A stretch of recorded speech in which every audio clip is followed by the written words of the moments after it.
සාමාන්‍යයෙන් සතියන්තේ මොකද වෙන්නේ?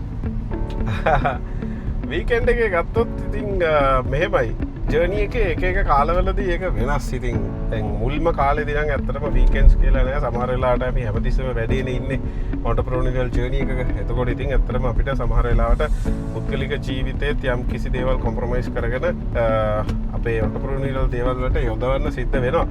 හැබැයි ඉතින් යම් කිසි කාලයක් එනවා හැමදාම අපිට ඒකම විදිහට ජීවත් වෙන්න බෑනේ නේ. එතකොට යම් කිසි කාලයක් එනවා අපිට තීරණයක් ගන්න ඩිසයිඩ් කරන්න හරි මගේ කාලෙන් මම කොච්චර මේ දේට යොමු කරනවද කොච්චර අපේ ෆැමිලි එකේ දේවල් වලට පවුලේ දේවල් වලට යොමු කරනවද කියන එක. ඉතින් මම තීරණයක් ගත්තා මීට අවුරුදු මම හිතන්නේ 4කට විතර කලින් වීකෙන්ඩ්ස් සම්පූර්ණයෙන්ම ෆැමිලි මැටර්ස් වලට ඩෙඩිකේට් කරන්න.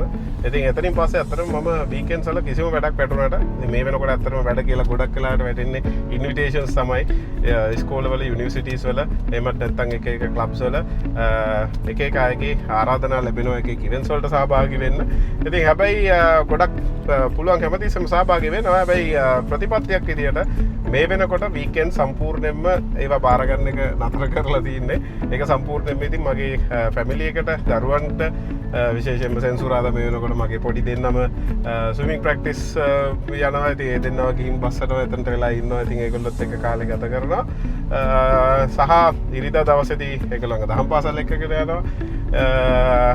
සහ මට වීකෙන්ඩ් එකේ එක් දවස් දෙකෙන් එකක් අනිවාර්යයෙන්ම පොඩි නිින්දක් දාන්න අවශ්‍යයි හවසට.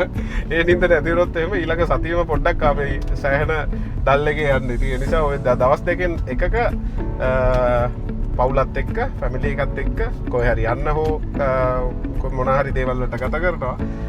දෙකෙන් එකක් අනිවාර්යයෙන්ම පුංචි නිින්දක් දානවා හවස. ඒ විදිහට තමයි අතරම වීකෙන්ඩ් එක මේ වෙනකොට ගත වෙන්නේ. ඉතින් කාලෙන් කාලෙට වෙනස්. ඉතින් ඉස්සරහදී සමහරලාට තව දුරටත් වෙනස් වෙයි. ඒ විදිහට තමයි යන්නේ.